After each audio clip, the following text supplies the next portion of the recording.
When I was 12 years old, my family moved to a new house in the countryside of Louisiana, located near a small village. We'd always lived in rural areas, definitely grew up unfamiliar with the city lifestyle or anything even remotely close to that. The property was 3 acres and very private. On the second night at the house, our dog Parker, who would sleep in my room, started barking and growling in the middle of the night. When he saw that I sat up in my bed, his tail started wagging, but he'd continue to bark and growl. I couldn't tell what he was looking at, though. He was just looking towards the corner of the room. I checked the closet and saw nothing, so I told Parker to shut up, and he did. But I did keep hearing him lift his head off his bed every once in a while, reacting to something. The next day, an older man came and knocked on the front door. My dad answered while I was in the living room watching cartoons. I heard the whole interaction. The old man introduced himself as Myron, the next-door neighbor. My dad told me to come over and introduce myself, so I did. Myron seemed very kooky and aloof. Even my 12-year-old self could realize that, but he seemed nice, I guess. The next day, I was in the backyard playing Pokemon on my Game Boy. My dad was in the front of the house mowing. The rest of my family wasn't home. Oddly enough, here was Myron wearing farmer's overalls, talking to me in his thick southern accent, asking what I was up to. He actually sat down at the table with me, which made me uncomfortable, especially considering he just walked into our backyard. Albeit there was no fence separating the front and backyard, but still. I told him I was playing Pokemon, and he knew what it was immediately, making Pikachu noises, trying to be funny, but it was just unsettling. I started to realize there really was something off about this guy. My dad came to the backyard with a lawn mower and then turned it off when he saw Myron sitting next to me. He approached us and said hello with a smile. But I could tell based on my dad's face and tone that he was slightly confused about what he was doing in our backyard. He never asked him that, but my dad told me I needed to go inside and wash the dishes. I knew he was trying to get me away from him. A few minutes later, my dad came in and asked me if Myron just walked into our yard, and I said yes. That's when he told me he didn't want me around that guy anymore and to let him know if I saw him again. It wasn't until a few nights later that I woke up to Parker growling and barking again. This time he was looking at the window. I got up to open the window just to hear if something was going on out there. Quickly after opening the window, without seeing anybody out there, I heard Myron imitating Pikachu noises again in his creepy old man's voice. I ran out of my room screaming, "Dad," repeatedly. When I told my dad Myron was outside my window, he stormed outside to check. But when he couldn't find him on the property, he went to Myron's house next door. But here's the twist, that Myron guy didn't live next door. An older woman answered the door and had no idea who he was. So, my dad went to every single neighboring house, and nobody had ever heard of a Myron. My dad called the police to report the man. The police said they would be on the lookout for him, and it even made the news. We never again saw or heard from Myron, or whatever his real name was.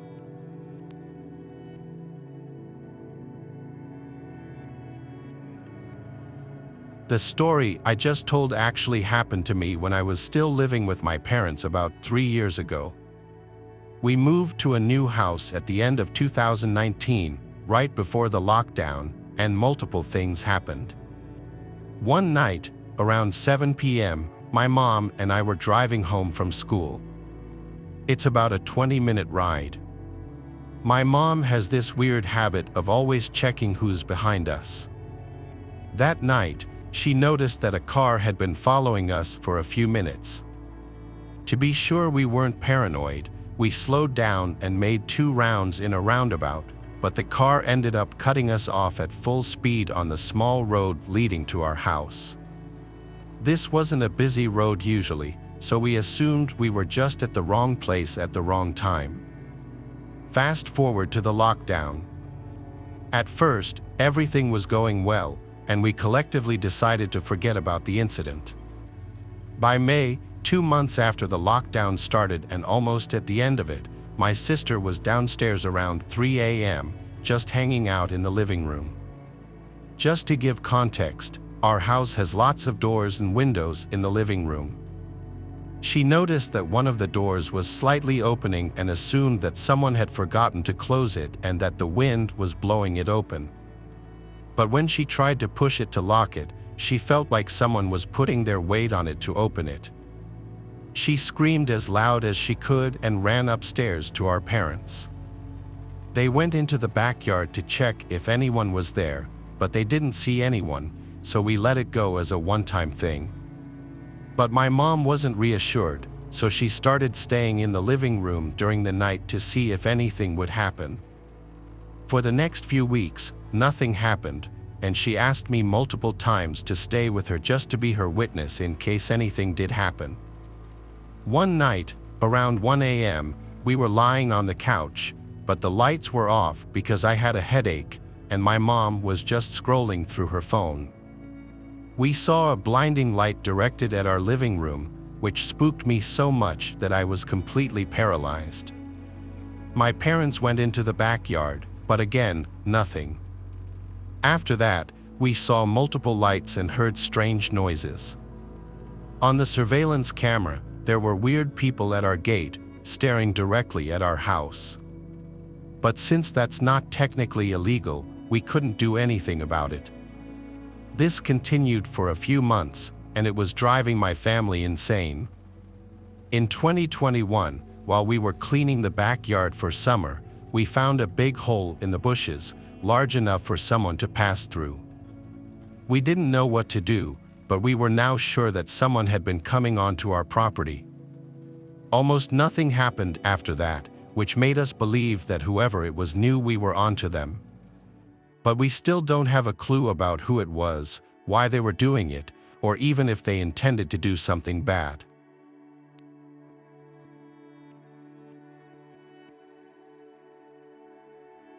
My dad helped me buy my first house when I was 27.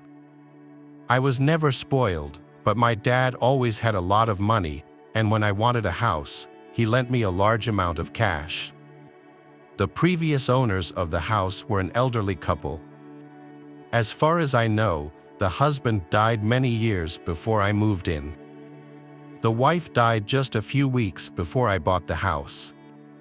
The son of the couple who sold me the house kept a lot of the furniture in the house for me, and he took only what he really needed or wanted, which made things easier for me, less furniture to buy. I did dump some of the more outdated stuff on the curb, though, including this old rocking chair that was sitting in the living room. A lot of the furniture just had an older, creepy vibe that I didn't want in the house. The next day, I was cleaning out more junk in the upstairs section of the house for most of the day. A lot of it was heavy lifting, so I'd take breaks in between, and this ate up most of the day.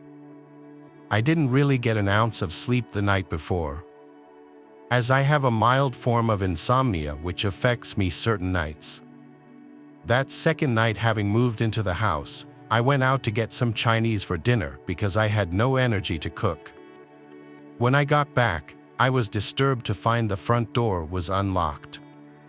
Now, I truly don't remember if I had simply forgotten to lock it or not.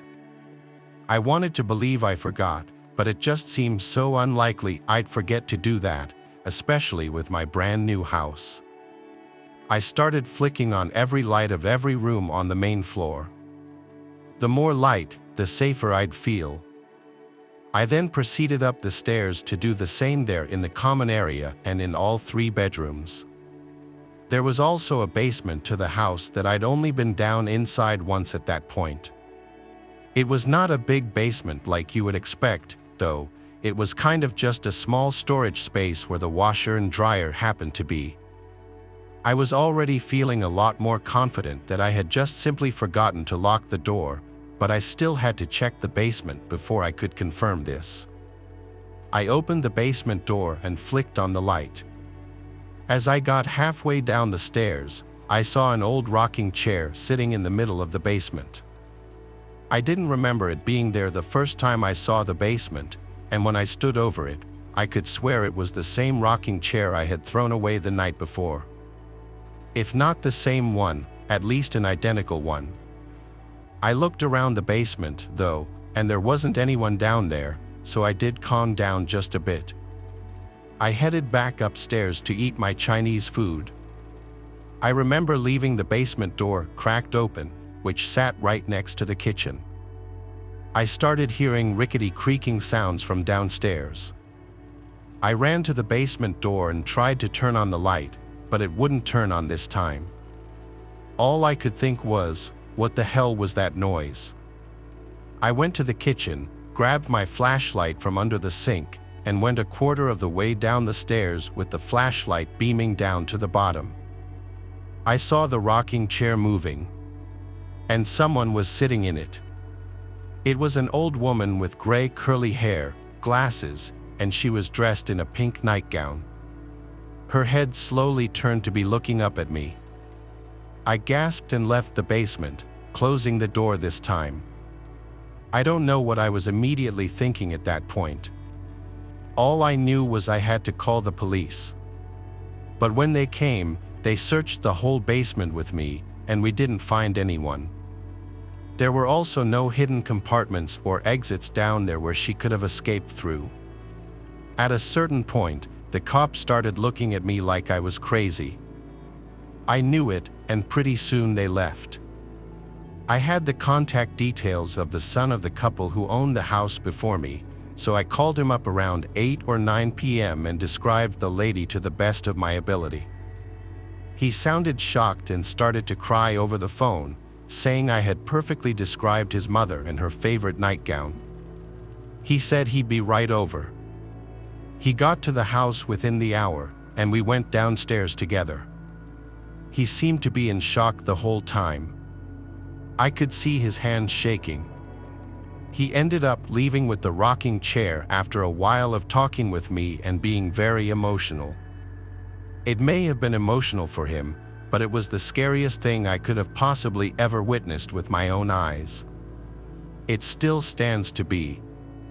I kept the basement door locked 24/7 after that, and I'd be scared to do laundry for months. But after half a year of nothing happening, it wasn't that bad. I only lived in that house a year and a half, though.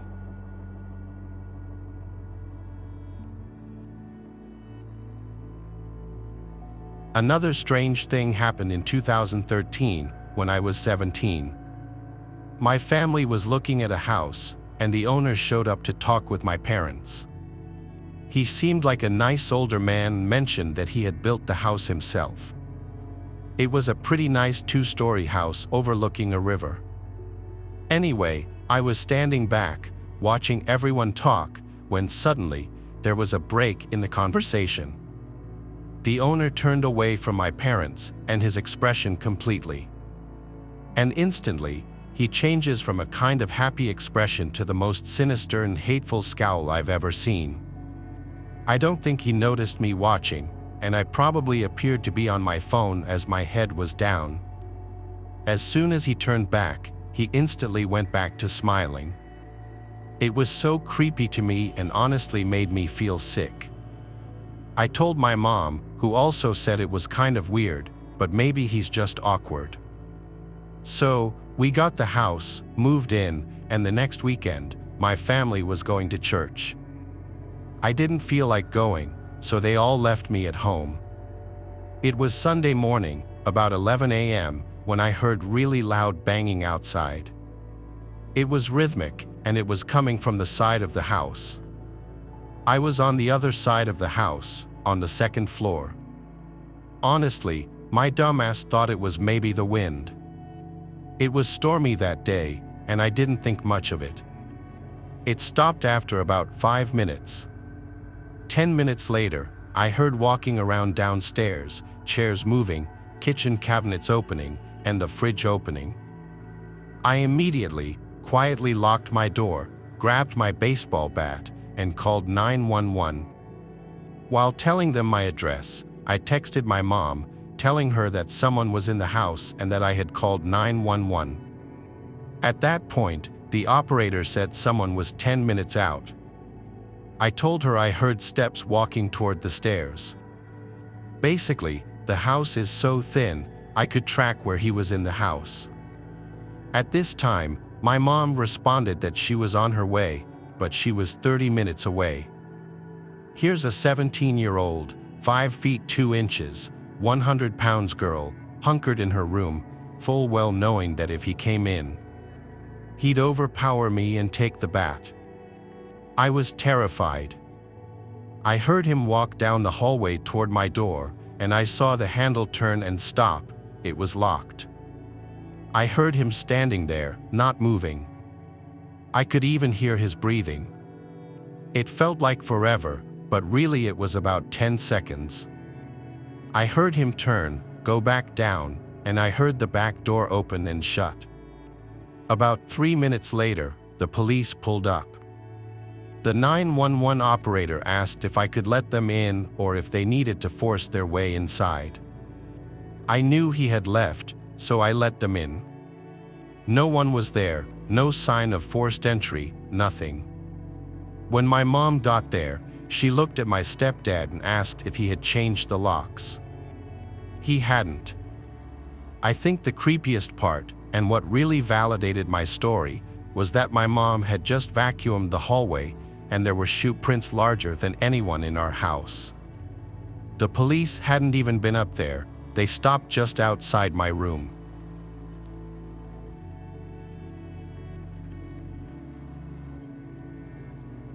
My partner and I recently bought our first home.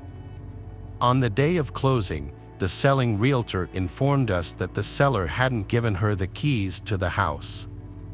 She also claimed that the seller never had a garage door opener.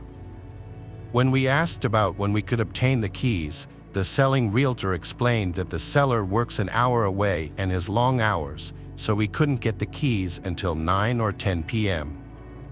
Instead, the realtor arranged and paid for new locks on the front door and even gave us money to buy garage door openers. We closed on the house, and everything else went smoothly. However, when I went to set up and turn on the electricity, the company told me they couldn't turn on our power until the next day, even though I had called in the morning. The house needed a good cleaning, as the seller didn't bother to clean before moving out. Let me first describe the house layout.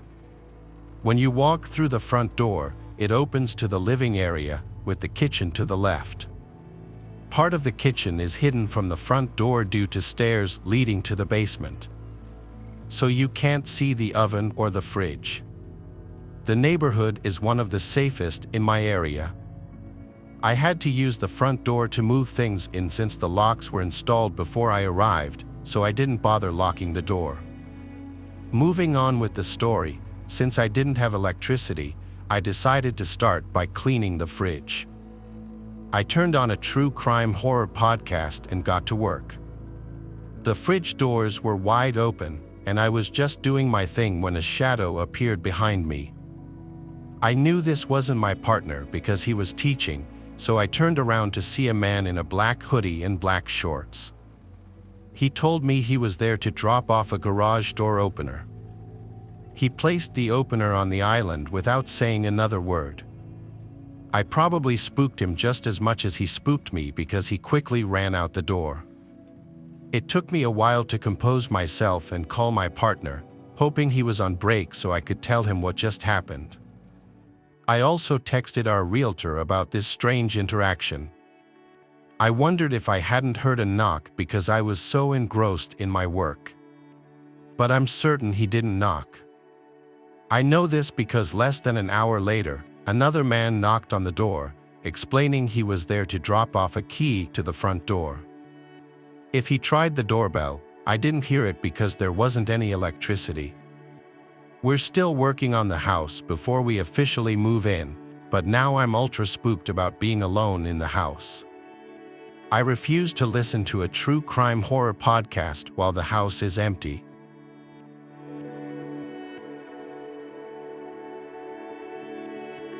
Thanks for watching the video. Subscribe to the channel and turn on notifications to watch the latest videos.